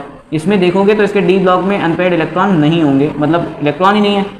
ठीक है, जब इलेक्ट्रॉन ही नहीं है तो फिर बात ही नहीं है, इसका मतलब वो कलरलेस होगा। ठीक है, उसके बाद में जिंक डबल पॉजिटिव का जब निकालोगे तो 3d निकलेगा 10, और 3d जब 10 होगा 1 2 3 4 1 2 3 4 5 6 7 8 9 10, तो 10 जब होंगे तो सारे ही पेयर्ड हो जाएंगे, इसमें भी अनपेयर्ड इलेक्ट्रॉन नहीं है, इसका मतलब ये भी कैसा होगा, कलरलेस होगा। ऐसे ही जब कॉपर का निकालोगे तो कॉपर में 3d 9 आएगा, 4s 0 आएगा। 3d 9 है तो जरा भर के देखते हैं, 1 2 3 4 5 6 7 8 9, एक इलेक्ट्रॉन हमें क्या मिल रहा है, अनपेयर्ड मिल रहा है। ठीक है, एक इलेक्ट्रॉन अनपेयर्ड होने की वजह से इसमें कलर जनरेट होगा, और इसी की वजह से जो कॉपर +2 आयन होगा वो क्या होगा, कलर्ड होगा, जबकि बाकी सारे क्या होंगे, कलरलेस होंगे। ऐसा क्यों हो रहा है, ये सारा हो रहा है अनपेयर्ड इलेक्ट्रॉन की वजह से। अनपेयर्ड इलेक्ट्रॉन होते हैं तो कलर्ड होता है, नहीं होते हैं तो कलरलेस होता है। ठीक है, एक और बात कि अगर जो है कलर्ड होता है, ठीक है, तो अच्छी बात है, कलर्ड होता है, लेकिन what is the reason of the colour in KMnO4। ठीक है, बहुत ही अच्छा क्वेश्चन है ये, कि KMnO4 जो कंपाउंड होता है उसमें जो मैग्नीज होता है वो अनपेयर्ड इलेक्ट्रॉन उसमें नहीं होते हैं, लेकिन वो कलर्ड होता है, बल्कि उसको कैसा होना चाहिए, कलरलेस होना चाहिए। तो क्वेश्चन हमारा ये है कि why does KMnO4 is coloured. ठीक है, तो क्वेश्चन का कैसे लिखा जाएगा मैं उसको बता दे रहा हूँ। What is the reason of, what is reason of colour in KMnO4। Okay, KMnO4 में कलर होने का रीज़न क्या है, तो KMnO4 में जब हम ऑक्सीडेशन स्टेट निकालते हैं मैग्नीज की तो +7 निकलती है। ठीक है, मैग्नीज की ऑक्सीडेशन स्टेट क्या होती है, +7। तो +7 में जब देखोगे मैग्नीज के पास +7 अगर होंगे तो 3d में कितना आ जाएगा, 0, और 4s में 0 इलेक्ट्रॉन। इलेक्ट्रॉनिक कॉन्फ़िगरेशन करोगे तो निकल आएगा। ठीक है, तो इसके पास हमने देखा कि भाई इसमें d में इलेक्ट्रॉन ही नहीं है, तो ये कैसा होना चाहिए, कलरलेस होना चाहिए, ना कलरलेस। लेकिन ये कलर्ड होता है, कैसा होता है, वायलेट कलर का होता है। अब जब इसमें अनपेयर्ड इलेक्ट्रॉन ही नहीं है तो इसको कलरलेस होना चाहिए था, लेकिन ये कलर्ड होता है। तो इसके पीछे क्या रीजन होता है कि ये कलर्ड होता है बट अनपेयर्ड इलेक्ट्रॉन भी नहीं होते हैं, तो उसका रीजन होता है metal to ligand charge transfer. The colour of KMnO4 is due to metal to ligand या ligand to metal charge transfer. ठीक है, या फिर कभी कभी metal to metal charge transfer भी हम लोग कह देते हैं, इसको शॉर्ट फॉर्म में हम लोग कहते हैं LMCT MLCT। ठीक है, तो ligand to metal charge transfer and metal to ligand charge transfer की वजह से KMnO4 जो होता है वो कलर्ड होता है, ना कि अनपेयर्ड इलेक्ट्रॉन की वजह से, क्योंकि अनपेयर्ड इलेक्ट्रॉन तो इसमें होते ही नहीं है, तो इसका मतलब कलरलेस होना चाहिए, बट ये कलर्ड होता है। ठीक है, तो उसके पीछे रीजन होता है ये। ठीक, बहुत इंपॉर्टेंट क्वेश्चन था ये, इसको नोट कर लेना। उसके बाद हम लोग अपना आगे बढ़ेंगे हम लोग नेक्स्ट की तरफ, जो भी होगा। ओके, अगला टॉपिक हमारा होने वाला है मैग्नेटिक मोमेंट। ठीक है, मैग्नेटिक मोमेंट। अब मैग्नेटिक मोमेंट का मतलब क्या होता है? मैग्नेटिक मोमेंट के अकॉर्डिंग कोई भी अगर एलिमेंट मैग्नेटिक फील्ड में अट्रैक्ट या फिर रिपल होता है तो उसी की बेस पे हम लोग क्या करते हैं, उसके मैग्नेटिक मोमेंट को डिटरमाइन करते हैं, उसकी मैग्नेटिक प्रॉपर्टी होती है, ठीक है। तो मैग्नेटिक प्रॉपर्टी हम कह सकते हैं, ठीक है। मैग्नेटिक प्रॉपर्टीज़ क्या होती हैं? मैग्नेटिक प्रॉपर्टीज़ का मतलब ये होता है कि कोई भी ट्रांजिशन मेटल अगर मैग्नेटिज्म या मैग्नेटिक फील्ड में रखा जाता है तो या तो वो रिपल होगा या वो अट्रैक्ट होगा मैग्नेटिक फील्ड की तरफ, ठीक है। तो अगर वो अट्रैक्ट होता है, कोई एलिमेंट अगर अट्रैक्ट होता है, अट्रैक्ट टुवार्ड्स मैग्नेट, अगर मैग्नेट से वो अट्रैक्ट होता है तो उसे हम कहते हैं पैरामैग्नेटिक, ठीक है, पैरामैग्नेटिक इन नेचर।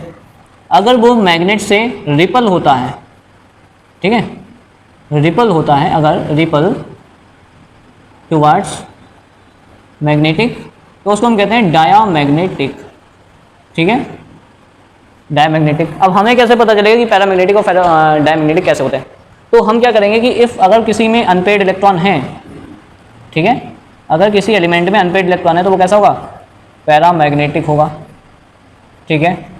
अगर अनपेयर्ड इलेक्ट्रॉन नहीं है, अनपेयर्ड इलेक्ट्रॉन अगर एब्सेंट है तो फिर वो कैसा होगा? डायामैग्नेटिक होगा, ठीक है, यानी वो मैग्नेट से क्या होगा? रिपेल होगा। इस टाइप से हम लोग देख लेंगे। तो एग्जांपल देख लेते हैं कि एग्जांपल जैसे कि आयरन +2 है ना, and zinc +2, which one is paramagnetic in nature? Which one is paramagnetic? कौन पैरामैग्नेटिक है, ठीक है।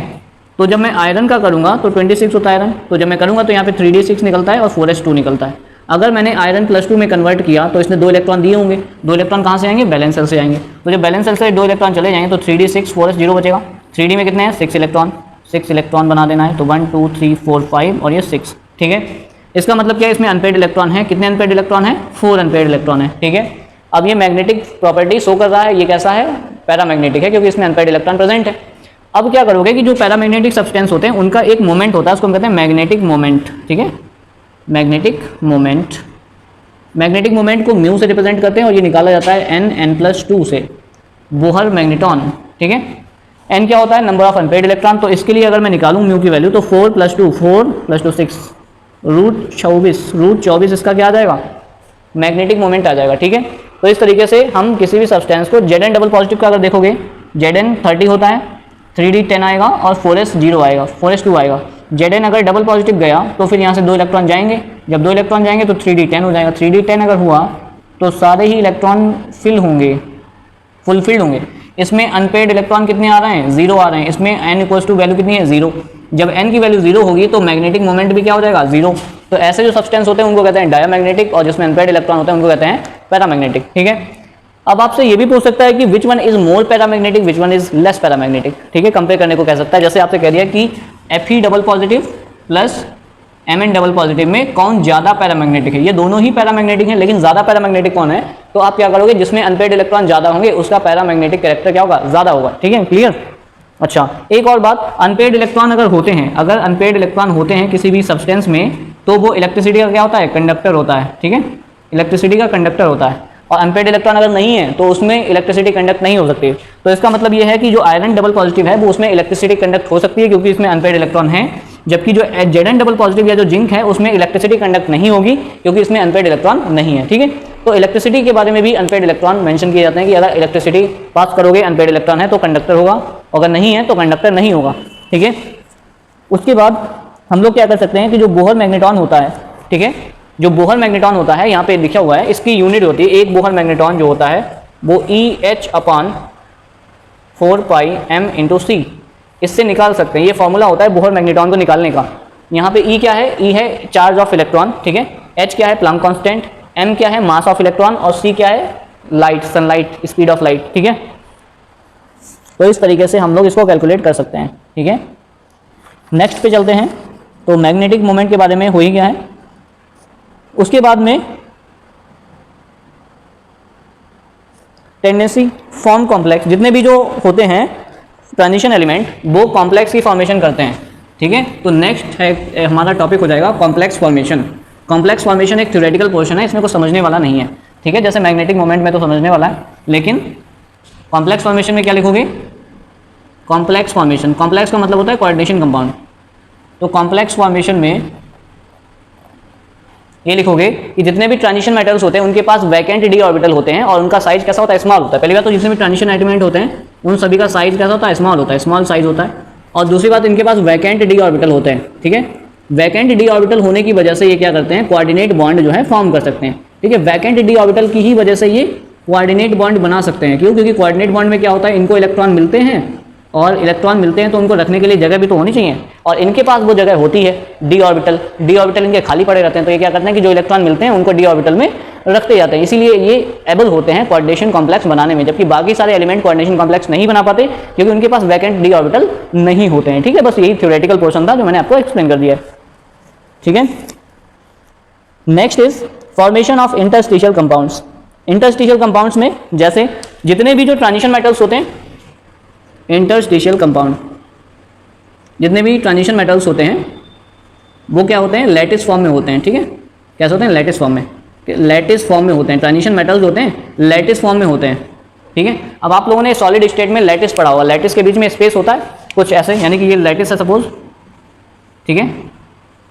ये मैं लैटिस बना रहा हूँ, ट्रांजिशन मेटल्स में लैटिस होते हैं और इन लैटिस के बीच में क्या होता है, लैटिस के बीच में ये कुछ खाली जगह देख रहे होंगे आप, कुछ ऐसे ये खाली जगह होती है। इस खाली जगह में इतना स्पेस होता है कि कोई भी छोटा सा एटम आ करके यहाँ पर डिपॉजिट हो सकता है। छोटे छोटे एटम आ करके इनके लैटिस स्पेस में डिपॉजिट हो जाते हैं, ठीक है। अब ये जो जब ये कोई एटम जो है इनके लैटिस स्पेस में डिपॉजिट हो जाते हैं तो इनकी वजह से कुछ कंपाउंड बन जाते हैं, ठीक है। इनकी वजह से कोई नई चीज़ बन जाती है, इनके साथ रिएक्ट करके इनकी जगह पे आ करके रिएक्ट करने लगते हैं और कुछ नया कंपाउंड बन जाता है। तो इसी कंपाउंड को हम कहते हैं इंटरस्टिशियल कंपाउंड, ठीक है। तो ऐसे जो कंपाउंड होंगे उनको हम क्या कहेंगे, इंटरस्टिशियल कंपाउंड। और इसके एक दो एग्जांपल हमें ध्यान में रखने हैं। इंटरस्टिशियल कंपाउंड जैसे टाइटेनियम कार्बाइड, मैग्नीज नाइट्राइड, ठीक है। एग्जांपल लिख सकते हैं, टाइटेनियम कार्बाइड, मैग्नीज नाइट्राइड, ठीक है। टाइटेनियम कार्बाइड याद रख लो। वैसे तो इसके एग्जांपल पूछे नहीं जाते, बट क्यों बनता है कॉम्प्लेक्स इंटरस्टिशियल कंपाउंड, क्यों बनता है, इसलिए बनता है क्योंकि जो ट्रांजिशन मेटल होते हैं वो तो लैटिस में अरेंज होते हैं और लैटिस में होती है जगह, उस जगह पर जो होते हैं छोटे छोटे एटम्स आकर के अरेंज हो जाते हैं। अरेंज होने के बाद उनके भी रिएक्शन होने लगती है और रिएक्शन से कुछ नया कंपाउंड बन जाता है, इसी को हम कहते हैं इंटरस्टिशियल कंपाउंड, ठीक है। उसके बाद में जो नेक्स्ट है हमारा कैटालिटिक प्रॉपर्टी। कैटालिटिक प्रॉपर्टी क्यों कैटालिसिस, मतलब ये कैटालिस्ट की तरह वर्क क्यों करते हैं। पहली बात तो कैटालिटिक प्रॉपर्टी में आपको क्या लिखना है, कैटालिटिक प्रॉपर्टी। नेक्स्ट है हमारा कैटालिटिक प्रॉपर्टी। कैटालिटिक प्रॉपर्टीज में जितने भी ट्रांजिशन मेटल्स होते हैं वो क्या होते हैं, इलेक्ट्रॉन डोनर होते हैं, इलेक्ट्रॉन डोनर होते हैं, ठीक है। उसके बाद में स्मॉल साइज होता है, उसके बाद में इनके पास वैकेंट डी ऑर्बिटल भी होते हैं, ठीक है। उसके बाद में क्या होता है, खास बात, ये किसी भी रिएक्शन को होने के लिए सरफेस प्रोवाइड करते हैं। They provide the surface for the reaction, ठीक है। So they provide the surface, they provide the surface for reaction occurs, ठीक है। ये किसी भी रिएक्शन को होने के लिए अपने सरफेस पे सरफेस प्रोवाइड करके, भाई आओ हमारी सरफेस पे आओ और रिएक्शन करके चले जाओ, मतलब ऐसा कुछ होता है। अपने अगर वो भले टाइप के इंसान होते हैं तो कोई भी आइटम आए इनकी सरफेस पे बैठे और रिएक्शन करके चला जाए, तो ये सरफेस उसको प्रोवाइड करते हैं। तो इसीलिए इनका जो है यूज किया जाता है कैटलिस्ट की तरह। कैटलिस्ट क्या होते हैं, जो रिएक्शन को कंट्रोल करते हैं, रिएक्शन की स्पीड को बढ़ा भी सकते हैं और रिएक्शन की स्पीड को कम भी कर सकते हैं, ठीक है। उसके बाद में क्या होगा, एलॉय फॉर्मेशन। जितने भी ट्रांजिशन मेटल्स होते हैं वो दूसरे मेटल्स के साथ मिल करके क्या होते हैं, एलॉय फॉर्मेशन। एलॉय मतलब क्या होता है, एलॉय का मतलब होता है कि जब दो कंपाउंड, कोई दो मेटल मिक्स हो जाए या एक मेटल एक नॉन मेटल मिक्स हो जाए तो उनसे जो कंपाउंड्स बनते हैं उनको कहते हैं एलॉयज, ठीक है। तो ये एलॉयज कहे जाते हैं। एलॉयज की बात है तो एलॉयज हो गए, एलॉयज एलॉयज एलॉयज सर आगे भी तो बढ़िए, एलॉय हो गया, कई बार बोल चुके हैं एलॉय। आगे मैं बताता हूँ, टॉपिक लिख लूँ पहले। तो एलॉय का मतलब होता है एलॉय फॉर्मेशन, एलॉय फॉर्मेशन, ठीक है। एलॉय फॉर्मेशन क्या होता है कि जब ट्रांजिशन मेटल किसी दूसरे मेटल के साथ मिक्स कर दिया जाता है, जैसे कि एग्जांपल याद रखना है इसके, जैसे कि ब्रास, तांबा, ब्रॉन्ज, पीतल, पीतल और ये हो गया कांसा, ठीक है। ब्रास को पीतल कहते हैं, ब्रॉन्ज को कांसा कहते हैं, और सोल्डर वायर, ठीक है। सोल्डर वायर, सोल्डर वायर क्या होता है, टिन और लेड होता है, टिन प्लस लेड, ये दोनों को मिला दोगे तो सोल्डर वायर बनेगा। अच्छा स्टील तो रही गई हमारी प्यारी, घर में जो यूज़ होती है, ये आयरन प्लस कार्बन प्लस निकल, ये भी यूज़ कर लेते हैं, निकल यूज़ कर लेते हैं या क्रोमियम यूज़ कर सकते हैं, ठीक है। उसके बाद में नाइक्रोम वायर, जो नाइक्रोम होता है ये भी यूज़ होता है। नाइक्रोम जो होता है निकल प्लस क्रोमियम का बना होता है, तो नाइक्रोम होता है। ब्रास जो होता है कॉपर प्लस जिंक होता है, और ये कॉपर प्लस टिन होता है। इसके बारे में जरा सर्च कर लेना, एक बार देख लेना अपना, ठीक है। तो ये सारे मेटल्स क्या करते हैं, दूसरे मेटल के साथ जब मिक्स कर लेते हैं तो उसमें उनकी स्ट्रेंथ बढ़ जाती है। जैसे आयरन इतना मजबूत नहीं होता, लेकिन जब उसको क्रोमियम के साथ मिक्स कर दिया तो स्टील बन जाती है। स्टील की स्ट्रेंथ आयरन से हो जाती है ज़्यादा, यानी कुल मिलाकर के जो एलॉय होते हैं वो मेटल्स के कंपेरिजन में ज़्यादा स्ट्रांग होते हैं, ज़्यादा इफेक्टिव होते हैं, इसलिए उनका यूज़ किया जाता है एलॉयस का, ठीक है। Clear. Next is oxides, very important topic जो कि हम लोगों का आ चुका है ऑक्साइड्स के बारे में। ऑक्साइड्स क्या होते हैं, जितने भी मेटल के ऑक्साइड्स होते हैं वो सारे कैसे होते हैं, बेसिक होते हैं, हमको पता है। अरे नहीं सर, एसिडिक भी होते हैं, बिल्कुल सही कह रहा हो, एसिडिक भी होते हैं, बेसिक भी होते हैं, दोनों टाइप के होते हैं, ठीक है।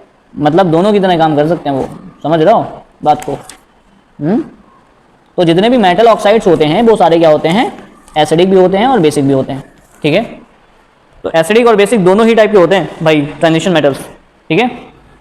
तो जितने भी ट्रांजिशन मेटल होते हैं वो एसिडिक भी होंगे और बेसिक भी होंगे, और मतलब उनके ऑक्साइड्स बात कर रहा हूँ मैं। तो oxides of acids, oxides of transition metals, transition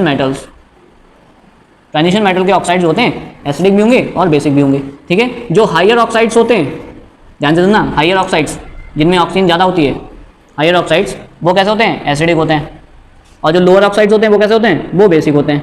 lower oxides are basic in nature. Example देख लेते हैं, जैसे KMnO4 को ले लो और Cr2O3 को ले लो, ठीक है।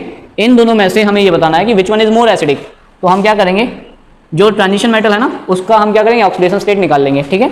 तो यहाँ पे जब निकालोगे तो पोटेशियम +1 होता है, मैग्नीज की x मान लोगे, 4 × -2 = 0, क्योंकि इसके ऊपर चार्ज नहीं है तो चार्ज 0 रखोगे। तो x = -1, माइनस का 4 दूनी 8, माइनस का प्लस का 7 निकलेगा। यहाँ पे मैग्नीज की ऑक्सीडेशन स्टेट +7 है, यहाँ पे जब निकालोगे तो +3 निकलेगा, ठीक है। तो इसमें क्या होता है कि जिसमें ऑक्सीडेशन स्टेट ज़्यादा होती है उसका एसिडिक कैरेक्टर क्या हो जाता है, ज़्यादा हो जाता है।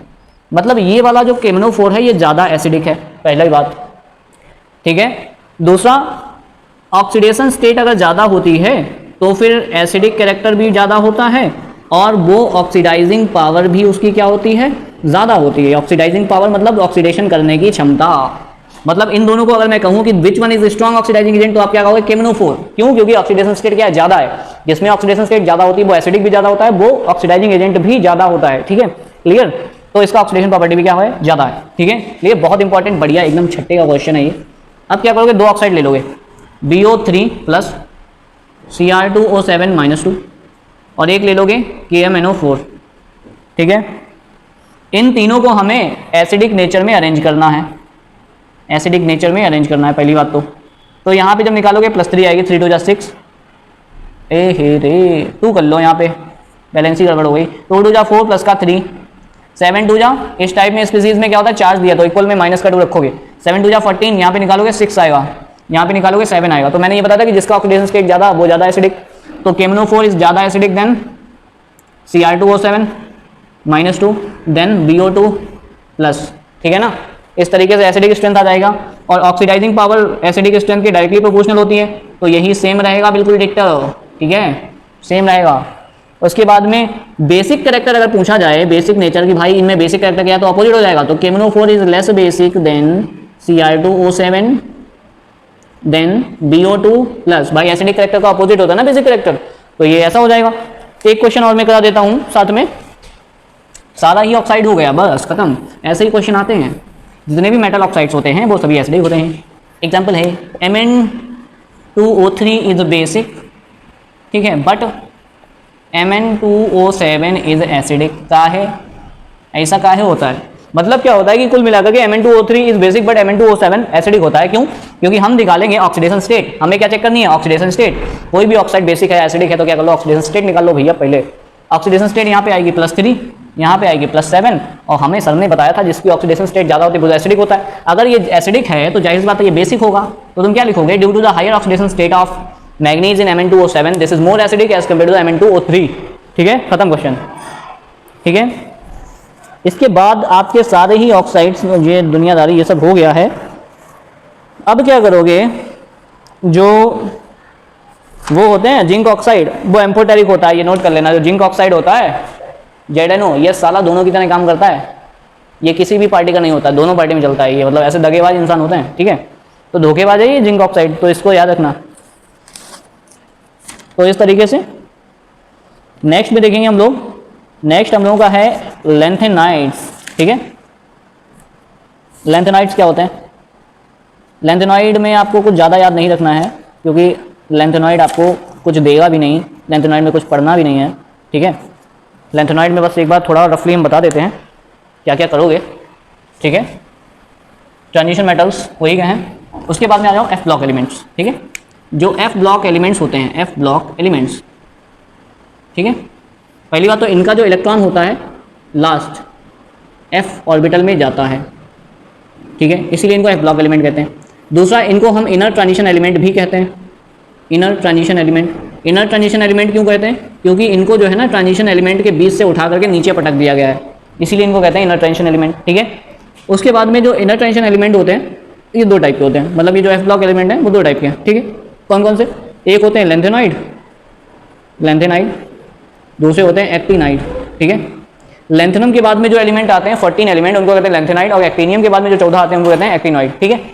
तो ये होते हैं 58 से लेकर के 71 तक, और ये हमारे हो जाते हैं 89 से लेकर के 14 जोड़ो 103 तक, ठीक है। तो ये एक्टिनॉइड्स होते हैं। अब लेंथेनॉइड और एक्टिनॉइड है क्या? इनका जो लास्ट इलेक्ट्रॉन है वो हमारा जाएगा 4f ऑर्बिटल में, और इनका जो लास्ट इलेक्ट्रॉन है वो 5f ऑर्बिटल में जाता है, ठीक है, क्लियर। तो इस तरीके से हम लोगों ने क्या कर लिया, ये देख लिया कि भाई होता क्या है। अब हम लोग पहले चलेंगे लेंथेनाइड्स पे। लेंथेनाइड्स होते कौन कौन से हैं? पहले तो यही बात, सीमा पर नादो पीएम का सामान, यूं गद्दारी तब डायरेक्ट होगी इधर इधर तुम ये भी लूटोगे। सीमा पर ना दो पीएम का सामान, इधर यूं गद्दारी तब डायरेक्ट होगी इधर तुम ये भी लूटोगे। ये ट्रिक है भैया, यार एलिमेंट के नाम नहीं है सीमा पर ना दो पीएम का सामान। तो ये 58, 58, 59, 60, 61, 62, 63, 64, 65, 66, 67, 68, 69, 70 और ये 71, ठीक है। ये हो गए हमारे लेंथेनाइड्स। और दूसरा हो गया हमारा एक्टिनॉइड्स, इनको साथ में ही पढ़ लेते हैं, ठीक है। थोड़े पहलवान उनसे निपटेंगे, पुराने आम कम बिकेंगे, कैसे ऐसे फरमाओ मैडम नंबर लाओ। ओहो हो, क्या बात है, बढ़िया ट्रिक है ना, भूल नहीं पाओगे ऐसे। अरे भूलना भी नहीं है यार, एग्जाम तक ना भूलो, बाद में भूल जाओ, कोई दिक्कत नहीं, ठीक है। 89 से चलेंगे 89, 90, 91, 92, 93, 94, 95, 96, 97, 98, 99, 100, 101, 102, 102 तक होता है भैया, 14 जोड़ोगे ना। तो 14 एलिमेंट होते हैं, इनको जो होते हैं इनका 5f ऑर्बिटल में, इनका 4f ऑर्बिटल में जाएगा, इनका 5f ऑर्बिटल में जाएगा, तो इनको हम कहते हैं एक्टिनॉइड। एक्टिनॉइड जितने भी होते हैं वो सारे क्या होते हैं, रेडियो एक्टिव होते हैं, ठीक है। सारे ही एक्टिनॉइड क्या होते हैं, रेडियो एक्टिव होते हैं, ठीक है। अब हम लेंथेनम के बारे में थोड़ा पढ़ेंगे, लेंथेनॉइड्स के बारे में। लेंथेनॉइड्स क्या होते हैं? पहली बात तो जितने भी लेंथेनॉइड्स होते हैं उनको हम लोग क्या कहते हैं, रेयर अर्थ मेटल्स। जो रेयर अर्थ मेटल्स होते हैं, एक्टिनॉइड और लेंथेनॉइड को हम क्या कहते हैं, rare earth metals, rare alkaline earth metals, ठीक है। इनको रेयर एल्केलाइन अर्थ मेटल्स कहा जाता है, क्योंकि ये अर्थ क्रस्ट में काफ़ी कम क्वांटिटी में पाए जाते हैं, इसलिए रेयर कहा जाता है, ठीक है। तो उसके बाद में क्या होता है कि जो एक्टिनॉइड या लेंथेनॉइड होते हैं, हम लोग क्या करेंगे, अब इसके बारे में थोड़ा पढ़ लेंगे। अब इनका जो जनरल इलेक्ट्रॉनिक कॉन्फ़िगरेशन होता है लेंथेनॉइड का, वो होता है, वो हो जाएगा आपका 4f 0 to 14, 5d 0 to 2 and 6s2। 6 में हमेशा 2 इलेक्ट्रॉन रहेंगे, ठीक है। तो इनका जो वैलेंस इलेक्ट्रॉनिक कॉन्फ़िगरेशन होता है वो क्या होता है, 4f 0 to 14, मतलब f में लास्ट इलेक्ट्रॉन जाएगा ना 0 से 14 तक हो सकते हैं, जबकि 5d में 0 से 2 तक हो सकते हैं, जबकि s में तो 2 भरेंगे ही भरेंगे, ठीक है। उसके बाद में सबसे पहले इनकी चलते हैं एटॉमिक रेडियस। एटॉमिक रेडियस जो होती है, लेंथेनॉइड की बात कर रहा हूँ मैं। लेंथेनॉइड में क्या होता है कि रेडियस जो होती है वो एक रेगुलर पैटर्न पर डिक्रीज होती है, लेफ्ट टू राइट जाएंगे, सेल्स क्या है कांस्टेंट, और न्यूक्लियर अट्रैक्शन क्या हो रहा होगा, बढ़ रहा होगा। न्यूक्लियर अट्रैक्शन बढ़ेगा तो रेडियस क्या हो जाएगी, कम हो जाएगी। लेकिन जो रेडियस कम हो रही है वो रेगुलर पैटर्न पे कम हो रही है, इसी तरीके से इसीलिए इसको क्या कहते हैं, लेंथेनॉइड कंट्रैक्शन। ठीक है, तो यही डेफिनेशन लिख लोगे, on moving left to right the atomic radius of lanthanoid decrease regularly in a pattern, this is called the lanthanoid contraction. ये क्वेश्चन कई बार पूछा गया है, सीबीएसई को बहुत ज्यादा पसंद है ये क्वेश्चन। ठीक है, उसके बाद आ जाओ ऑक्सीडेशन स्टेट पे। ठीक है, oxidation state, oxidation states, lanthanide के जो ऑक्सीडेशन स्टेट होती है वो कौन कौन सी होती है, +2 भी शो करते हैं, +3 भी शो करते हैं, +4 भी शो करेंगे, +5 भी शो करेंगे, +6 भी शो करेंगे, इससे ज़्यादा नहीं शो करता है। लेकिन जो जनरल ऑक्सीडेशन स्टेट है, जो बहुत ज़्यादा स्टेबल होती है, जनरल ऑक्सीडेशन स्टेट जो स्टेबल होती है वो होती है +3। ठीक है, मतलब ज़्यादातर जो शो करते ही करते हैं, मतलब ये +3 जो है सबसे ज़्यादा स्टेबल ऑक्सीडेशन स्टेट है लेंथेनाइड्स की। ठीक है, क्लियर। उसके बाद में क्या होता है कि जो लेंथेनाइड्स होते हैं इनकी ऑक्सीडेशन स्टेट क्या है, +3 है। ठीक है, समझ गए। अब क्या होता है कि जो एटॉमिक साइज होता है, जितना ज़्यादा चार्ज होगा उतना एटॉमिक साइज कम हो जाएगा। लेंथेनम +3, अगर मैं तुमसे बात करूँ कि भाई लेंथेनम है, इस पे +3 चार्ज है, और एक लेंथेनम है उस पे +5 चार्ज है, इन दोनों में रेडियस किसकी कम होगी, तो जिस पे चार्ज ज़्यादा होगा उसकी रेडियस क्या हो जाएगी, कम हो जाएगी। तो सबसे रेडियस कम हो जाएगी इसकी, क्यों, क्योंकि चार्ज बढ़ेगा तो न्यूक्लियर फोर्स ऑफ अट्रैक्शन बढ़ेगा, न्यूक्लियर फोर्स ऑफ अट्रैक्शन बढ़ेगा तो रेडियस कम हो जाती है। समझिए छोटे भाई। ठीक है, उसके बाद हम लोग चलेंगे इनके ऑक्साइड्स की तरफ। ठीक है, लेंथेनम के ऑक्साइड्स, लेंथेनम के ऑक्साइड्स कौन कौन से होते हैं, लेंथेनॉइड के ऑक्साइड्स, सॉरी लेंथेनॉइड के जो ऑक्साइड्स होते हैं उनको देखेंगे, ऑक्साइड्स ऑफ लेंथेनॉइड्स। लेंथेनॉइड के जो ऑक्साइड्स होते हैं वो Ln2O3 करके लिखे जाते हैं। ठीक है, जितने भी लेंथेनम के ऑक्साइड होते हैं उनको Ln2O3 करके लिखते हैं। जैसे कि मान लो Ce2O3, Pr2O3 है ना, Pm2O3 या Sm2O3 dash dash dash dash dash, फिर ऐसे होगा ल्यूटिटियम2O3। ठीक, तो यहाँ पे हमें कंपेयर करना है कि अगर हम सीरीज में इनके ऑक्साइड्स को कंपेयर करें तो लेफ्ट टू राइट जाने पे इनके जो ऑक्साइड्स होते हैं उनका एसिडिक करेक्टर या बेसिक करेक्टर कुछ ना कुछ चेंज तो होता ही होगा। तो लेफ्ट टू राइट जाने पे मेटेलिक करेक्टर क्या हो जाता है, कम हो जाता है। मेटेलिक करेक्टर हमको पता है लेफ्ट टू राइट जाने पे कम होता है। जब मेटेलिक करेक्टर कम होगा तो बेसिक, इनका जो बेसिक नेचर होगा ना ऑक्साइड का, बेसिसिटी ऑफ ऑक्साइड जो होगी वो क्या हो जाएगी, कम हो जाएगी। क्यों, क्योंकि जो बेसिक करेक्टर होता है it is directly proportional to metallic character, क्योंकि हमें पता है कि अच्छे मेटल का ऑक्साइड बेसिक होता है। तो अगर मेटेलिक करेक्टर घटा तो बेसिक करेक्टर भी ऑक्साइड का क्या हो जाएगा, घट जाएगा। तो ये जो है सबसे ज़्यादा बेसिक, ये क्या हो जाएगा, मोस्ट बेसिक हो जाएगा, और ये सबसे कम बेसिक हो जाएगा। ठीक है, लीस्ट बेसिक हो जाएगा। ठीक है, इस तरीके से ये क्वेश्चन भी हम लोगों ने खल्लास कर लिया। ये सारे क्वेश्चन के टाइप आपको नोट करने हैं। ठीक है, उसके बाद में मेटेलिक करेक्टर घटता है तो बेसिक करेक्टर घटता है। ठीक है, उसके बाद में क्या करोगे कि जो हाइड्रोक्साइड्स होते हैं बेसिस के, मतलब ये जो लेंथेनॉइड होते हैं इनके जो हाइड्रोक्साइड्स होते हैं, इनके जो हाइड्रोक्साइड्स होते हैं ना, हाइड्रोक्साइड्स मतलब जिनमें OH होता है वो वाले, तो इनके जो हाइड्रोक्साइड्स होते हैं वो +3 ऑक्सीडेशन स्टेट में बनते हैं। जैसे इनके कौन कौन से हाइड्रोक्साइड होंगे, जैसे CeOH थ्राइज, PrOH थ्राइज है ना, NdOH thrice, NdOH thrice, PmOH thrice, इस तरीके से इनके बेसिस बनते हैं। ऐसे डैश डैश डैश डैश करके LuOH थ्राइज बनेंगे, है ना। अब इनमें भी सभी बेसिस का बेसिक कैरेक्टर सेम थोड़ी ना होगा। पहली बात तो ये सारे क्या हैं, एल्केली हैं। कैसे हैं, एल्केली। एल्केली क्यों, क्योंकि जिनमें OH होता है वो एल्केली कहे जाते हैं। ठीक है ना, तो अब ये हमें बताना है कि इनमें से कौन सा ज़्यादा बेसिक होगा, कौन सा कम बेसिक होगा। तो लेफ्ट टू राइट जाने पे साइज क्या हो रहा है, कम हो रहा है। अगर साइज कम होगा तो OH रिलीज होता है, जो बेस OH आसानी से दे देता है वो अच्छा बेस है ना। अब इन दोनों में हमें कंपेयर करना पड़ेगा, इन सभी में कंपेयर करना पड़ेगा कहाँ पे OH आसानी से निकलेगा। तो यहाँ पे साइज होगा ज़्यादा तो OH आसानी से रिमूव होगा, क्योंकि बॉन्ड होगा लंबा। बॉन्ड बड़ा होने की वजह से OH जो है आसानी से रिमूव हो सकता है। तो इसका मतलब ये वाला बेसिक कैरेक्टर कहीं ना कहीं इसका ज़्यादा होगा, यानी ये बेसिक कैरेक्टर इसका ज़्यादा होगा, सबसे ज़्यादा बेसिक होगा। यहाँ पे क्या होगा कि साइज कम हो जाएगा, यानी ल्यूटिटियम का साइज क्या है, कम है। ल्यूटिटियम का साइज कम होने की वजह से बॉन्ड लेंथ कम हो जाएगी। बॉन्ड लेंथ कम हो जाएगी तो OH आसानी से नहीं निकलेगा, इसीलिए इसका बेसिक कैरेक्टर क्या हो जाएगा, कम हो जाएगा, है ना। तो OH जब आसानी से नहीं निकलेगा तो भैया गंदा बेस। तो इस तरीके से ये क्वेश्चन भी हम लोगों ने खत्म कर लिया है। बस इतना ही था आपका लेंथेनॉइड, बस लेंथेनॉइड आपको इतना ही पढ़ना है, दैट्स इट। थोड़ा बहुत और ज्ञान दे देते हैं, बस रिएक्शन लास्ट में दी गई है, थोड़ी बता देता हूँ एक दो, बस उसके बाद में ये खत्म है। ठीक है, लेंथेनॉइड्स लेंथेनॉइड्स लेंथेनॉइड्स लेंथेनॉइड की स्टडी काफ़ी रेयर होती है, क्योंकि ये बहुत पहले तो मिलते ही नहीं है। उसके बाद में जितने भी लेंथेनॉइड होते हैं विद एसिड के साथ में अगर रिएक्ट करेंगे, अगर कभी भी लेंथेनॉइड, ठीक है, अगर कभी भी लेंथेनॉइड जो है एसिड से रिएक्ट करा तो क्या बनेगा, सॉल्ट बनेगा प्लस हाइड्रोजन गैस निकल जाएगी, क्योंकि हमें पता है कि मेटल जब एसिड से रिएक्ट करते हैं तो हाइड्रोजन गैस निकलती है।